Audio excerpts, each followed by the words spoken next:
শুভেচ্ছা প্রিয় দর্শক, শুরু করছি ইস্পাহানি মির্জাপুর শুভরাত্রি powered by Cambrian school and college. আমি জয় মামুন আপনাদের সঙ্গে আছি। এই অনুষ্ঠানে আমরা সমসাময়িক বিভিন্ন বিষয় নিয়ে কথা বলতে চাই। আজকেও সমসাময়িক রাজনীতির বিষয় নিয়েই কথা বলতে চাই এবং গত অনেক দিন ধরেই আসলে রাজনৈতিক বিষয় নিয়ে প্রচুর কথাবার্তা হচ্ছে। দেশের রাজনীতি এবং বাংলাদেশের রাজনীতি নিয়ে বিশ্বের অন্য অনেক দেশের আগ্রহের কথা আমরা শুনতে পাচ্ছি। সে বিষয়ে কী ভাবছেন আমাদের রাজনীতিবিদরা, কী ভাবছেন আমাদের নাগরিক সমাজের প্রতিনিধিরা, সেসব বিষয় নিয়ে আমরা কথা বলতে চাই। আলোচনার জন্য স্টুডিওতে আমার সঙ্গে আছেন কমরেড দিলীপ বড়ুয়া। তিনি বাংলাদেশ সাম্যবাদী দলের সাধারণ সম্পাদক এবং সাবেক শিল্পমন্ত্রী বাংলাদেশ সরকারের। এবং অনলাইনে আমার সঙ্গে যুক্ত আছেন ইঞ্জিনিয়ার তসলিম উদ্দিন। তিনি জাতীয় পার্টির কেন্দ্রীয় নেতা এবং যুগ্ম সাধারণ সম্পাদক পল্লী বন্ধু পরিষদ। আপনাদের দুজনকেই ধন্যবাদ। আমরা আলোচনা শুরুর আগে একটু আজকের এটিএন বাংলার সংবাদ শিরোনাম দেখে আসব। সাংবাদিক নাদিম হত্যা মামলার প্রধান আসামি ইউপি চেয়ারম্যান বাবু রাবের হাতে গ্রেফতার। সুষ্ঠু বিচার নিশ্চিত করা হবে বললেন তথ্যমন্ত্রী।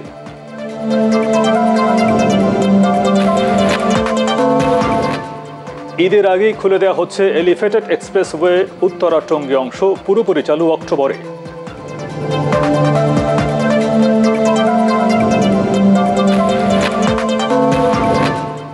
এবারের বাজেট প্রস্তাবনায় অতি দরিদ্রদের জন্য কোনো সুবিধা নেই মনে করেন বিশ্লেষকরা।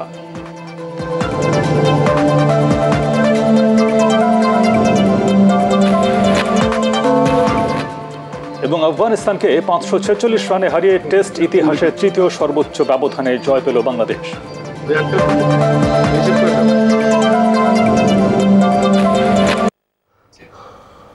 জি, শিরোনাম শুনছিলাম। আমরা আলোচনা শুরু করতে চাই দিলীপ বড়ুয়া আপনাকে দিয়ে। যেই কথা আসলে সব জায়গায় আলোচনার একটা এখন ইস্যু সবচেয়ে বড়, সেটি হচ্ছে যে রাজনীতিতে আসলে কি হচ্ছে। আপনি কি বলবো, পোড়খাওয়া রাজনীতিবিদ, দীর্ঘদিন সারা জীবন রাজনীতি করে কাটিয়েছেন রাজপথে জনমানুষের সঙ্গে এবং সরকারের অংশ হিসেবে, মহাজোটের অংশ হিসেবে আপনি মন্ত্রিত্বও করেছেন। ফলে আপনার বিচিত্র ধরনের অভিজ্ঞতা রাজনীতির।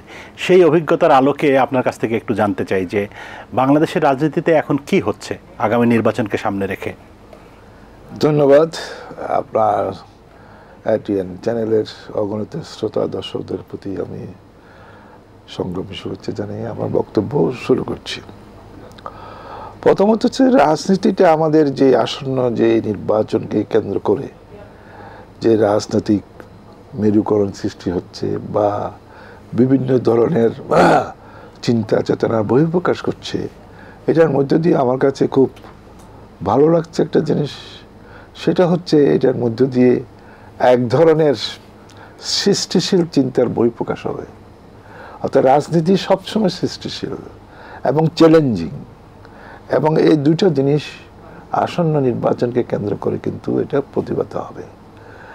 এই পরস্পর বিরোধী দুই পক্ষ, মাননীয় প্রধানমন্ত্রীর নেতৃত্বে এক পক্ষ আর বিএনপির নেতৃত্বে আরেক পক্ষ, এই যে পরস্পর বিরোধী দুই পক্ষ অবস্থান করছেন, এই দুই পক্ষের মধ্যে কে উইন করবে ফাইনালি এবং কে পরাজয়কে মেনে নেবে, বিষয়টা এটা কর্মকাণ্ডের ভিতর দিয়ে প্রতিভাত হবে।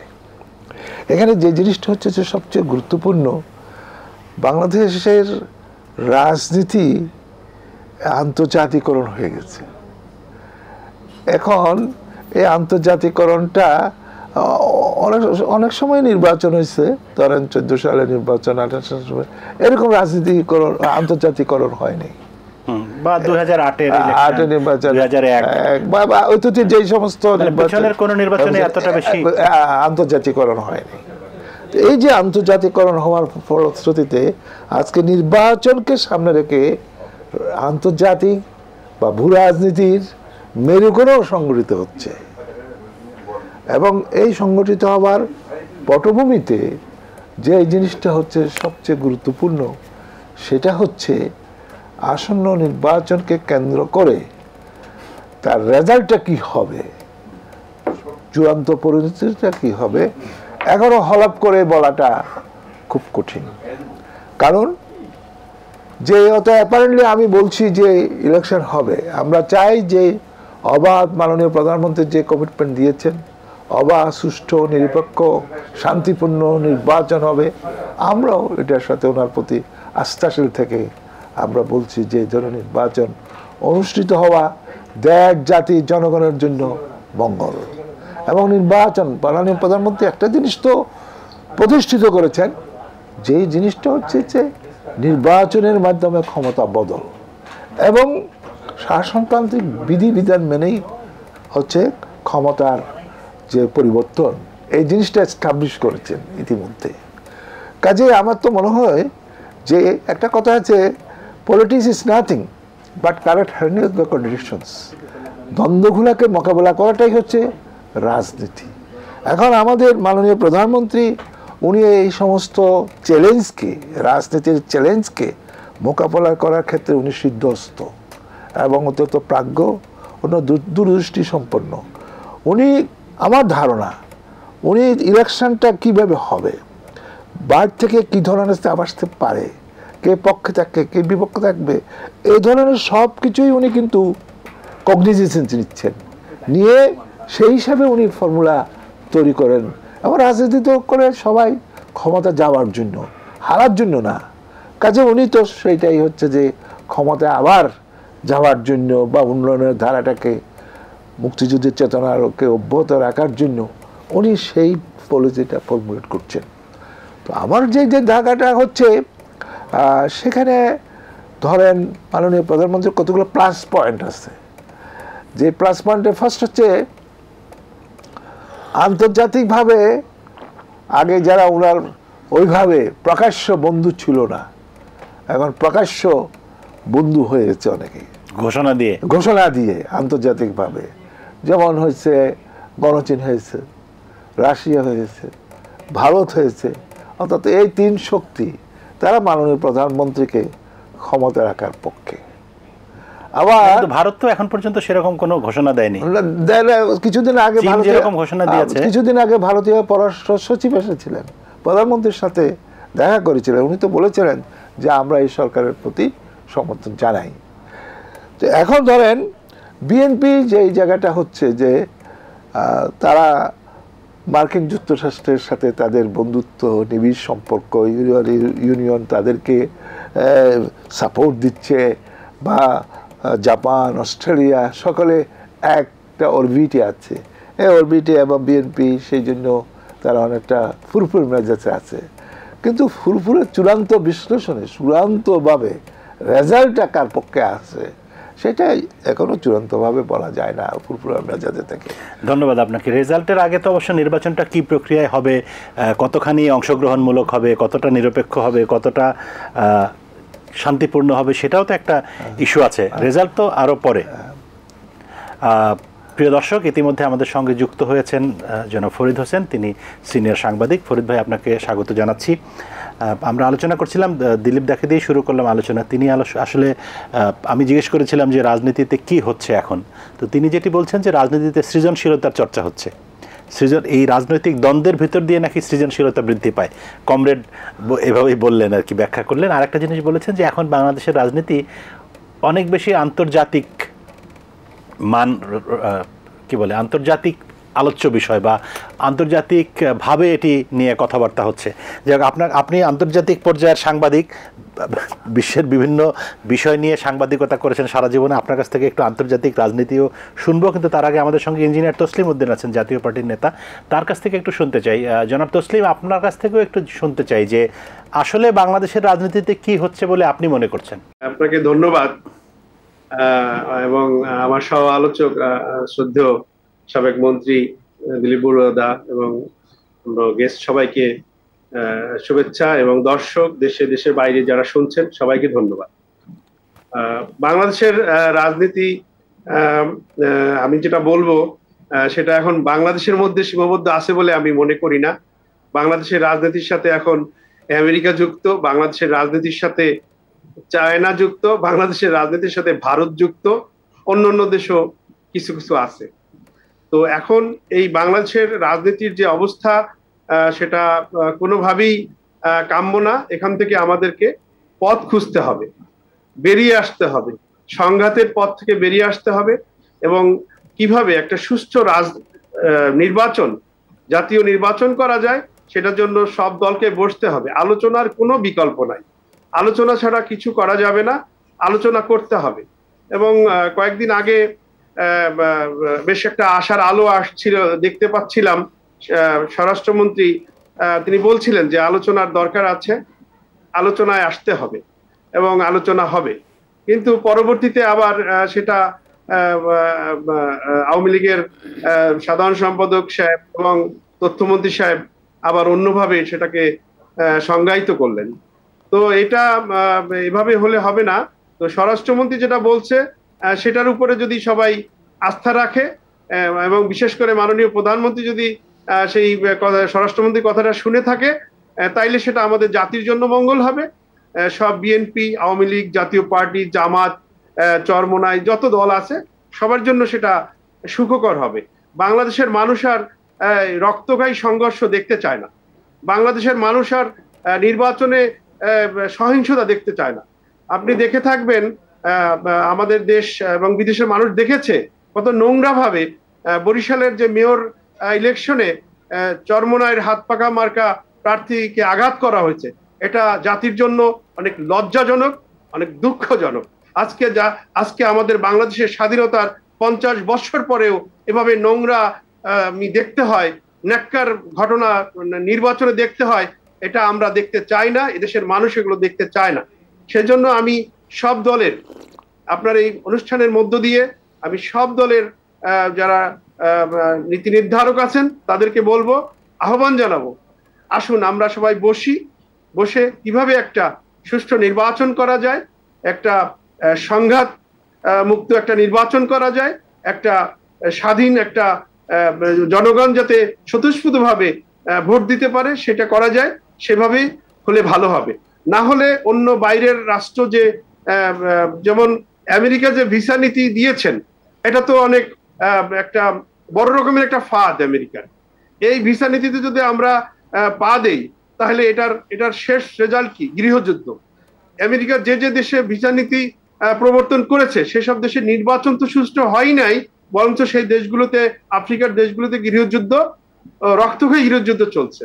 সো আমাদের দেশের সমস্যা আমাদেরকে সমাধান করতে হবে। সেজন্য আমি মনে করি সরকারি দলকে এগিয়ে আসতে হবে। আওয়ামী লীগ অনেক পুরনো একটা দল, ঐতিহ্যবাহী দল, এবং যে দলের এখন নেতৃত্ব দিচ্ছেন আমাদের বাংলাদেশের স্থপতি বঙ্গবন্ধুর সুযোগ্য কন্যা শেখ হাসিনা, আমি তাকে ছোট মানুষ, আমি খুব বিনয়ের সাথে বলবো, আপনি দেশের মানুষের কথা ভেবে, দেশের শান্তির কথা ভেবে, আপনার বাবার সেই স্বপ্নকে বাস্তবায়ন করার লক্ষ্যে আপনি একটা সুষ্ঠু সুন্দর একটা নির্বাচন আয়োজন করবেন।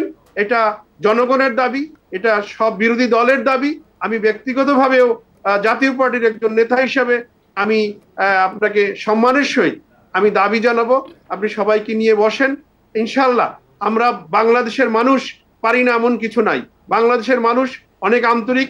আমরা যদি চেষ্টা করি, আমরা বসে মিটিং করে আলোচনা করে একটা সুষ্ঠু, একটা গ্রহণযোগ্য নির্বাচন আমরা করতে পারবো, তাহলে আমরা এই দেশের মানুষ শান্তি পাবে।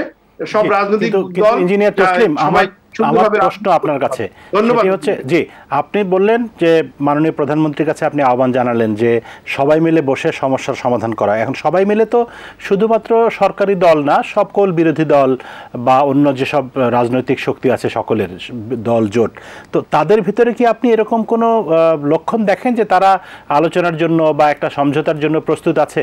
না, অবশ্যই। আপনাকে ধন্যবাদ, একটা গুরুত্বপূর্ণ প্রশ্ন আপনি আমাকে করেছেন।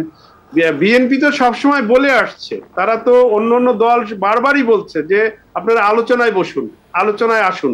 তো এখানে সরকারি দলকে আগাই আসতে হবে। এখানে যদি এই যে অনুষ্ঠান দেখেন, অনুষ্ঠানে আমরা কথা বলছি, আমরা আজকে আমি অনলাইনে আছি এবং দুইজন আপনার সামনে আছেন। এখন সেখানে আপনি যদি আগাইয়ে না আসতেন, আপনি যদি আমাকে কথা বলার সুযোগ না দিতেন, আপনি যদি আমাকে না ডাকতেন, আমি তো আপনার এই অনুষ্ঠানে কথা বলতে পারতাম না। সেই কারণে আপনার প্রশ্নের উত্তরে আমি বলতে চাই, মাননীয় প্রধানমন্ত্রী জননেত্রী শেখ হাসিনা, উনি অত্যন্ত বিচক্ষণ একজন রাজনীতিবিদ। উনি অনেক চড়াই উতরাইয়ের মধ্য দিয়ে আজকে এই অবস্থায় আসছেন এবং গত 15 বছর ধরে উনি ক্ষমতায় আছেন। উনি জানেন যে কি করলে কি হবে। তো ওনাকে অবশ্যই সবাইকে নিয়ে বসতে হবে। তবে বিরোধী দলগুলো সবাই মুখিয়ে আছে, তারা আলোচনা করতে চায় এবং একটা গঠনমূলক আলোচনা করতে হবে। এখানে সরকারি দলকেই আমি অনুরোধ জানাবো আপনার অনুষ্ঠানের মধ্য দিয়ে, বিশেষ করে আমি মাননীয় প্রধানমন্ত্রী জননেত্রী তার শেখ হাসিনা, ওনার আমার আস্থা, উনি অবশ্যই একটা চিন্তা করবেন কিভাবে সবাইকে নিয়ে বসা যায়। ধন্যবাদ আপনাকে, অনেক ধন্যবাদ। জি ফরিদ ভাই, আপনার কাছে আসছি। শুরুতে যেই কথা বলছিলাম যে দিলীপ দা বলছিলেন বাংলাদেশের রাজনীতির আন্তর্জাতিকীকরণ, গ্লোবালাইজেশন বা ইন্টারন্যাশনালাইজেশন, যেভাবেই বলি না কেন, আপনি সাংবাদিক হিসেবে কি বলে পৃথিবীর বিভিন্ন দেশের রাজনৈতিক পরিস্থিতি পর্যবেক্ষণ করেছেন। আপনার কি মনে হয় বাংলাদেশের এবারের নির্বাচন নিয়ে যে পরিমাণ আগ্রহ বা যে পরিমাণ উৎসাহ, যে পরিমাণ কথাবার্তা অনেক বেশি দেশ থেকে শুনছি, মানে আমেরিকার থেকে শুরু করে ইউরোপিয়ান ইউনিয়ন, কানাডা, জাপান, প্রতিবেশী ভারত বা আশেপাশের দেশ নিয়ে প্রচুর কথাবার্তা সবসময় হয়। ভারতের সঙ্গে তো বাংলাদেশের অন্যরকম সম্পর্ক, সেই আলোচনায় যদি নাও যাই, এই দূরের প্রাচ্যের দেশ এদের মানে এই আগ্রহের তৈরির কারণটা কি? ধন্যবাদ জয় মামুন। একটা জিনিস দেখুন যে এর আগে একটু বলে নিই আমি, যে বাংলাদেশের রাজনীতিতে বিদেশিদের আগ্রহ এটা কিন্তু নতুন কিছু ব্যাপার না। আমরা ধরুন একটা সময় ছিল যে বাংলাদেশের এই জাতীয় রাজনীতি মানে সময়ে আমরা ভারত একটা ব্যাপার, অনেকেই বলতো যে আওয়ামী লীগ হচ্ছে ভারতপন্থী, বিএনপি ভারতের বিপক্ষে, ভারত চাচ্ছে যে আওয়ামী লীগ জয়ী হোক আর বিএনপি আসলে তাদের জন্য।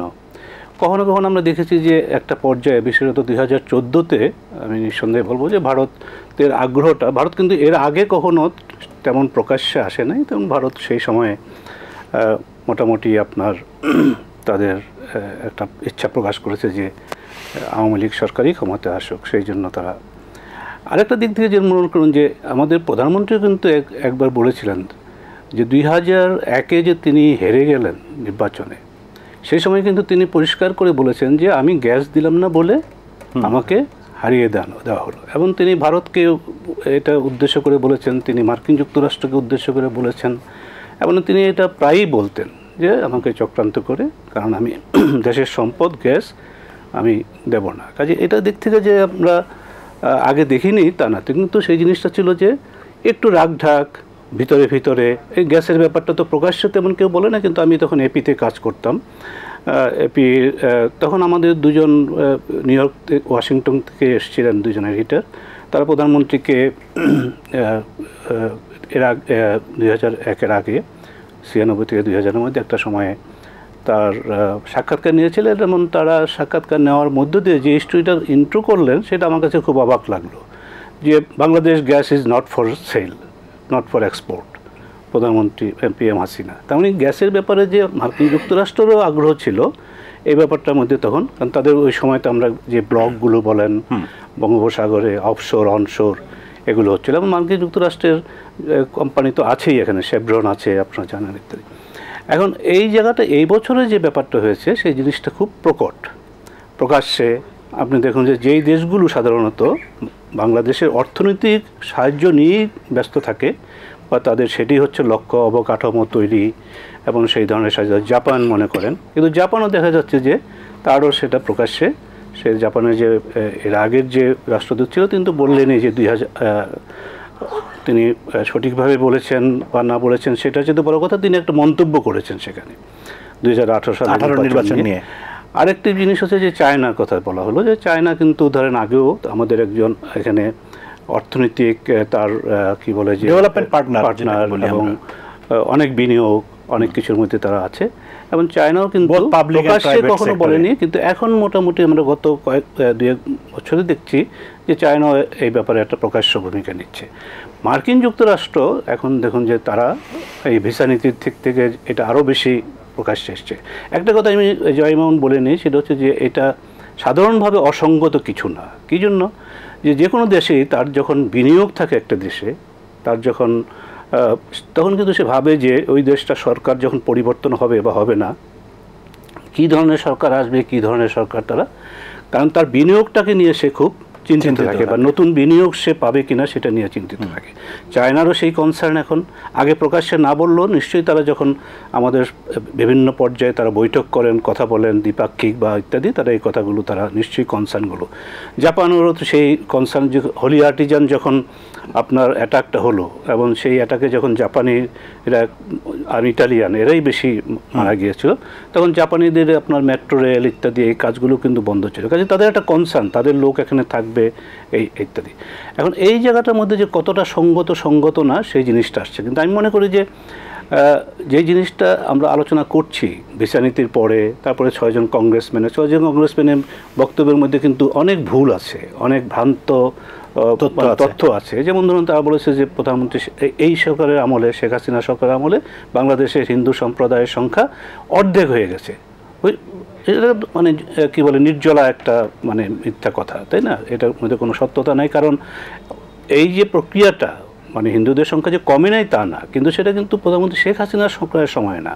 আপনি যদি দেখেন যে 2001-এর নির্বাচনে যখন বিএনপি জয়ী হলো, বিএনপি জামাত, সেই সময়ে যদি আপনারা দক্ষিণাঞ্চলের বাগেরহাট থেকে শুরু করে বরগুনা, বরিশাল ইত্যাদিতে যে হিন্দুদের উপরে অত্যাচার হয়েছে, মানে আক্রমণ হলো, অনেককে ঘর ছাড়া করতে হলো, হাজার হাজার গৃহহীন হলো। আপনি যদি ধরুন যে সিরাজগঞ্জের, আমি মেয়েটার নাম বলছি না কারণ 12 বছরের মেয়ে, তাকে ধর্ষণ করা হলো, তো সেই জিনিসগুলো কিন্তু সেই সময়ে একটা বড় ধরনের হয়েছে, আমরা সেগুলো জানি।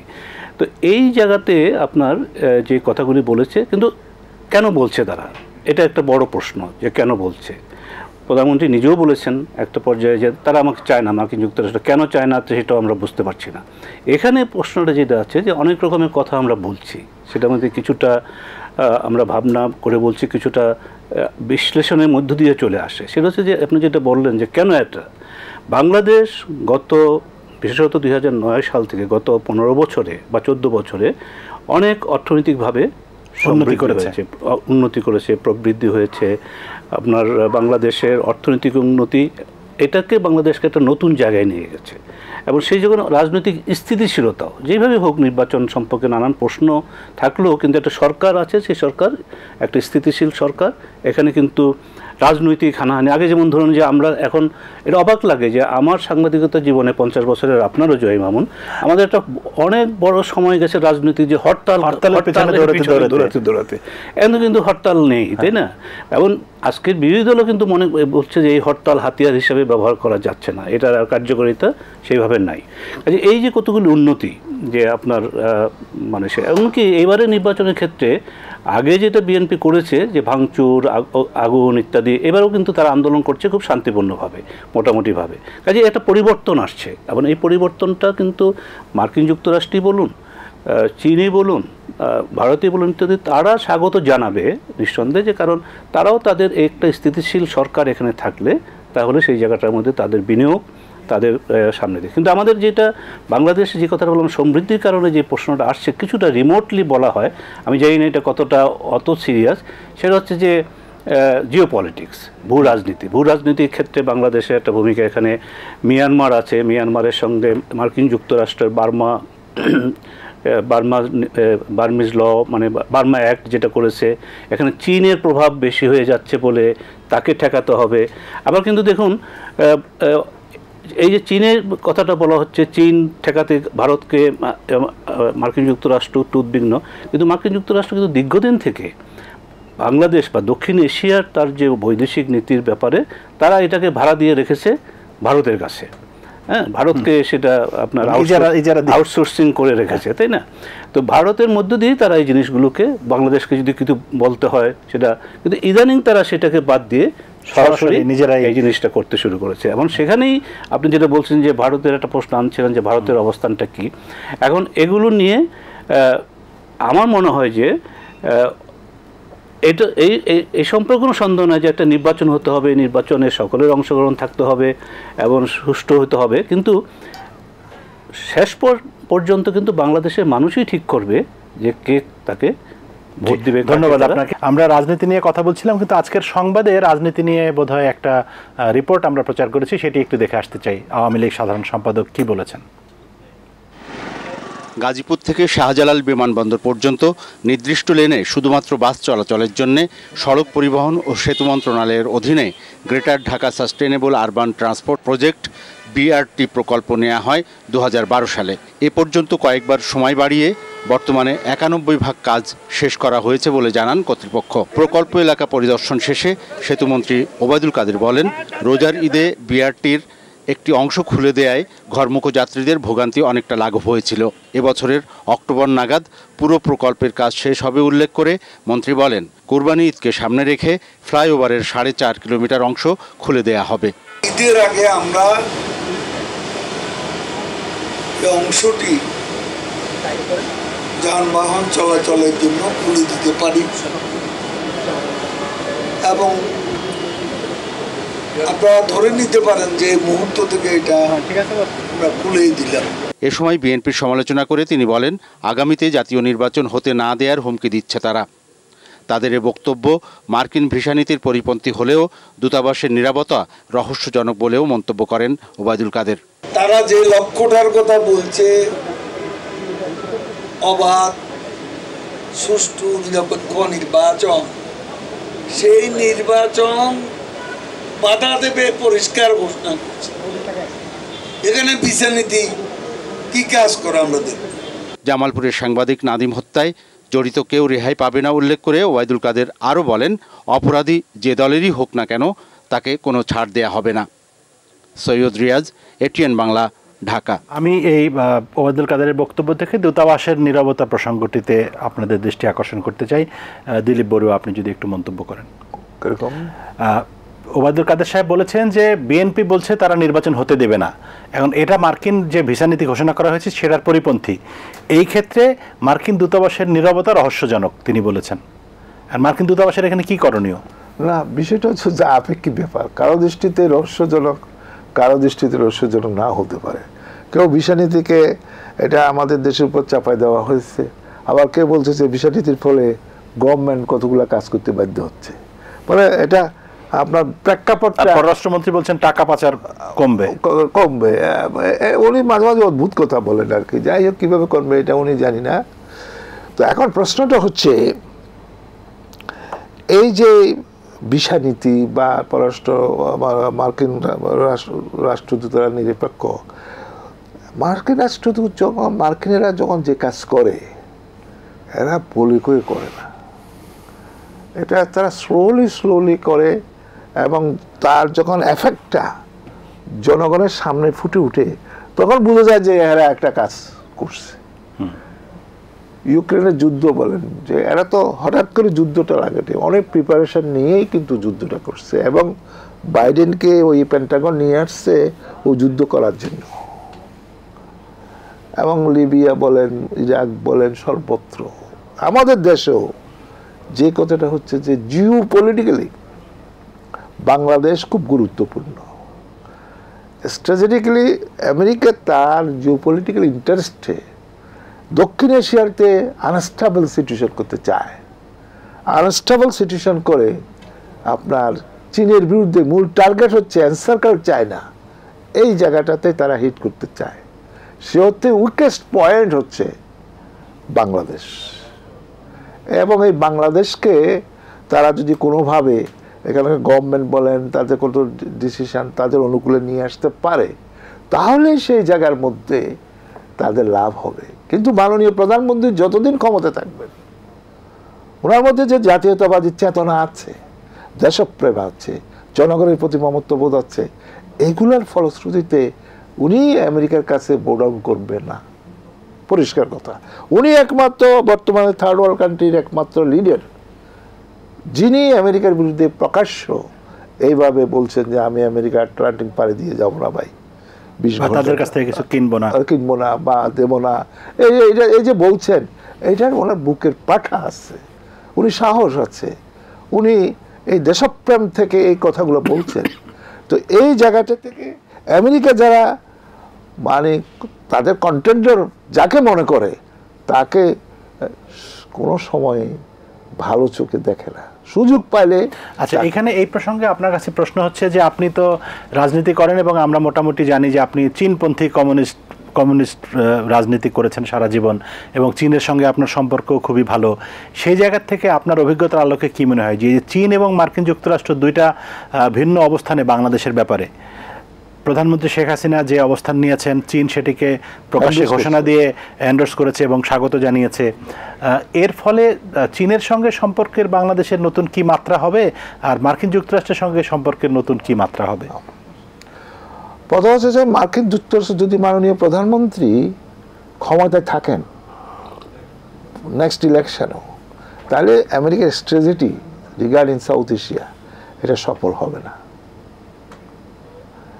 আমেরিকা দক্ষিণ এশিয়াতে মানে বাংলাদেশে একটা সার্বিয়ান গভর্নমেন্ট চায়, দুর্বল, যে গভর্নমেন্ট তাদের কথা মতো চলবে, তাদের কথা মতো অ্যাক্ট করবে।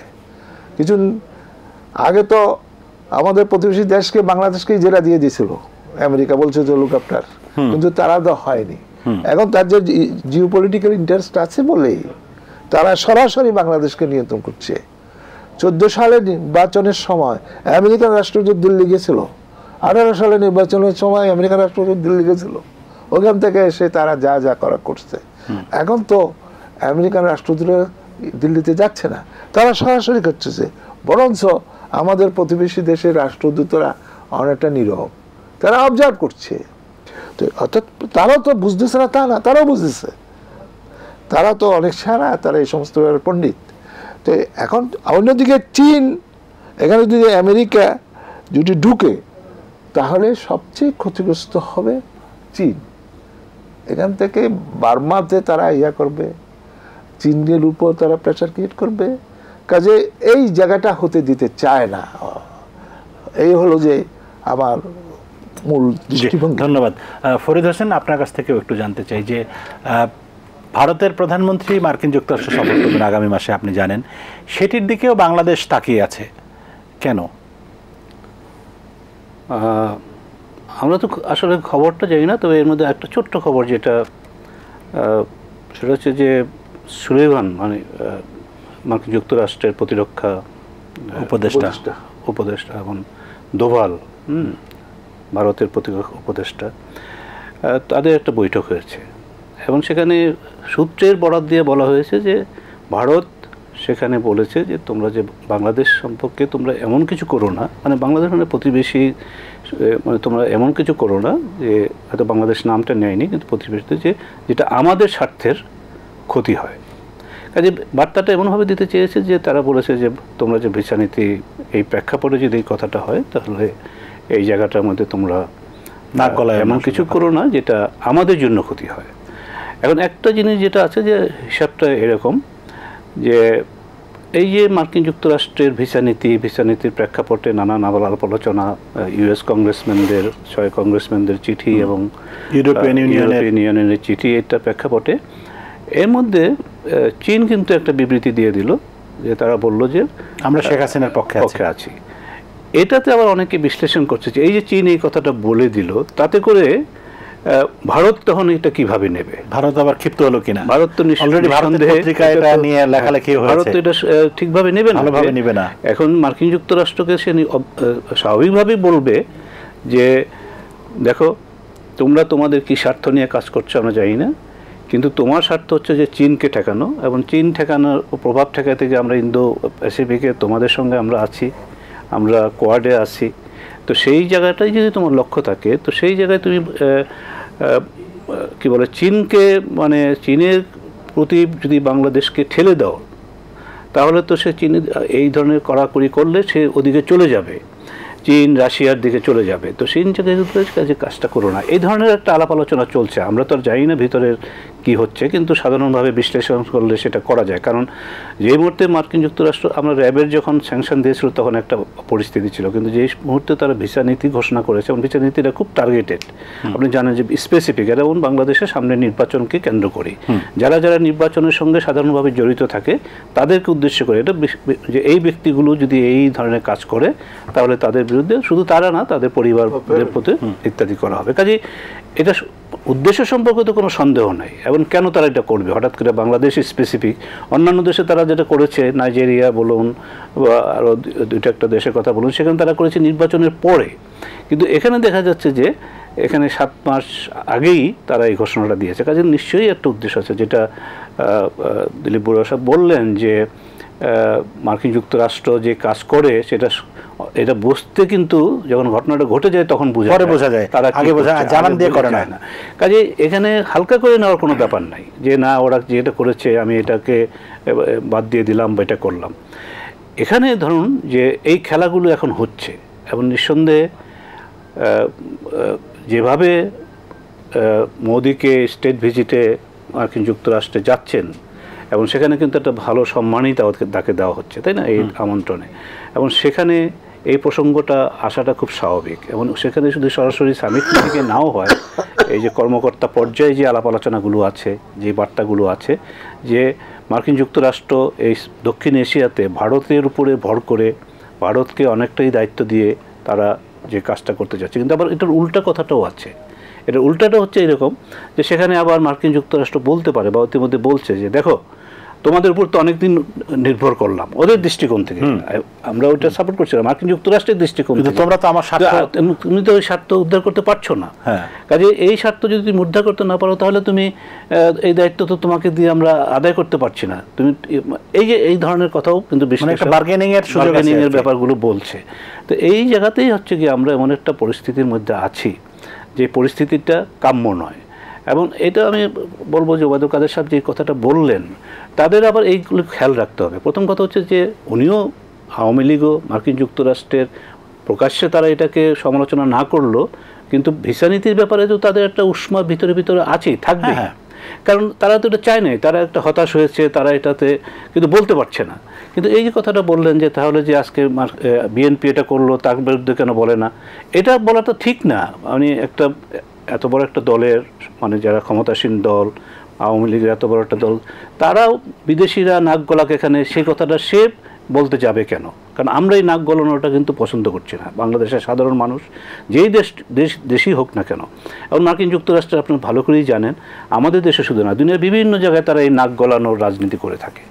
এবং মার্কিন যুক্তরাষ্ট্র সম্পর্কে এরকম কথা আছে, একটা কথা বলেন যে কোথায় সে গণতন্ত্রের জন্য তার নিজের দেশ ছাড়া কোথায় সে সত্যিকার অর্থে গণতন্ত্রের জন্য কাজ করেছে, একটা গণতান্ত্রিক সরকার কাজ করে এটা কোথায় করেছে হিসাব কিন্তু মিলে আপনি পাবেন না। মানে মধ্যপ্রাচ্য থেকে শুরু করে আফগানিস্তান পাকিস্তান কোথাও তো পাবেন না। কিন্তু ওই যে আমি যে কথাটা শুরুতে বলেছিলাম যে হ্যাঁ তার লেজিটিমেট যেই মানে কনসার্নটা থাকবে, সেই কনসার্ন হচ্ছে যে হ্যাঁ আমার এখানে ইনভেস্টমেন্ট আছে, আমার লোকজন আছে, আমি তোমার দেশের পোশাক মানে সবচেয়ে বেশি মানে আমদানি করি তোমার দেশ থেকে, তুমি এখন এত বেশি বাংলাদেশি মার্কিন যুক্তরাষ্ট্রে আছে এবং তারা একটু শিক্ষিত, তারা মধ্যপ্রাচ্যে যারা যায় তারা না, কিন্তু এরা শিক্ষিত এবং সেখান থেকে রেমিটেন্স পাঠাচ্ছে।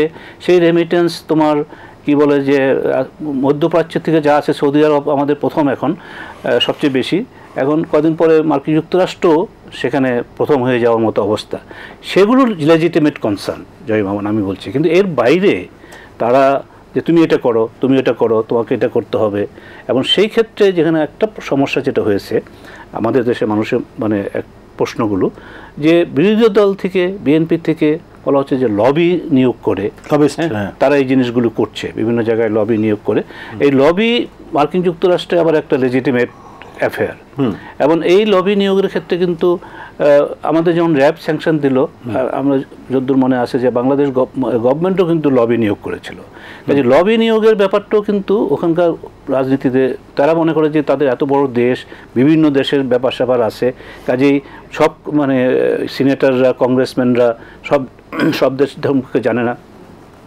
আপনি জানেন তাদের যে কয়েকদিন আগে প্রেসিডেন্ট ছিল ট্রাম্প, সেটা বলেছে কোথায় বার্মাররা কোথায়, মিয়ানমার আরাকান কি, তখন তাকে যখন বলা হয়েছে কানে কানে যে এটা এরকম বলতে এটাকে বাংলাদেশের সাথে যুক্ত করে দেয় না কেন? হ্যাঁ, তো এই যে মানে রোহিঙ্গা প্রসঙ্গে বলার প্রসঙ্গে তো ওই হচ্ছে গিয়ে মার্কিন যুক্তরাষ্ট্রের এত বড় মানে প্রেসিডেন্ট, তাদের জ্ঞানের বহর অনেক সময় তো এরকম থাকে, এটা হতেই পারে। এখন আপনার সেই জন্য লবি নিয়োগ করে, কিন্তু এই লবির প্রশ্নটা কিন্তু আমাদের দেশে ভালো চোখে দেখা হয় না। কারণ তুমি সেখানে অর্থ খরচ করতে হয়, তুমি কোথা থেকে টাকা পাচ্ছ, এটা তো মানে কোর্টে যেমন উকিল নিয়োগ করে সেরকম একটা ব্যাপার, বৈধ।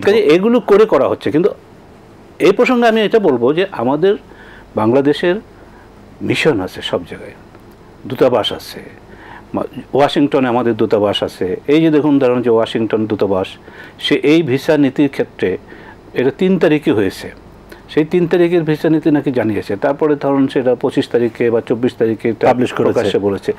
এখন সেই ক্ষেত্রে এই দূতাবাসগুলো কি কাজ করেছে, তারা কতটুকু জানতে পেরেছে, তারা কতটুকু এই কংগ্রেসম্যানরা যে চিঠি দিল এই কংগ্রেসম্যানদের কাছে সে কতটা রিচ করতে পেরেছে, সে কি সেখানে গিয়ে বলতে পেরেছে যে দেখো আমি আপনি এখানে বসে যা করছি, কিন্তু সেটা কি সে বলতে পেরেছে কিনা, এই প্রশ্নটা কিন্তু। জি ধন্যবাদ। আমরা বাংলাদেশের রাজনীতি নিয়ে বিদেশিদের অতি উৎসাহ বা অতি আগ্রহ এ বিষয়ে একটু শুনতে চাই ইঞ্জিনিয়ার তসলিম উদ্দিন আপনার কাছ থেকে। আপনি শুনছিলেন আমাদের আলোচকদের, আপনার কি বক্তব্য এই প্রসঙ্গে, বিশেষ করে মার্কিন যুক্তরাষ্ট্র, চীন, ভারত, ইউরোপীয় ইউনিয়ন, আরও অনেকের কথা আমরা শুনছি। ধন্যবাদ আপনাকে। আসলে আমি ব্যক্তিগত যে আমার যেটা মন্তব্য, আমরা বাইরের দিকে চোখ দেওয়ার থেকে আমরা ঘরের দিকে চোখ দেওয়া উচিত। আমার ঘরের সমস্যা যদি আমি সমাধান করতে পারি, আমার তাহলে বাইরের তো বিভিন্ন চিন্তা আমাদেরকে নিয়ে করবে, কে আমার বঙ্গোপসাগরে আসবে, কে আমার দেশে কি নিবে, কে কি দিবে, তাদের হিসাব নিকাশের মধ্যে আমরা যাব না।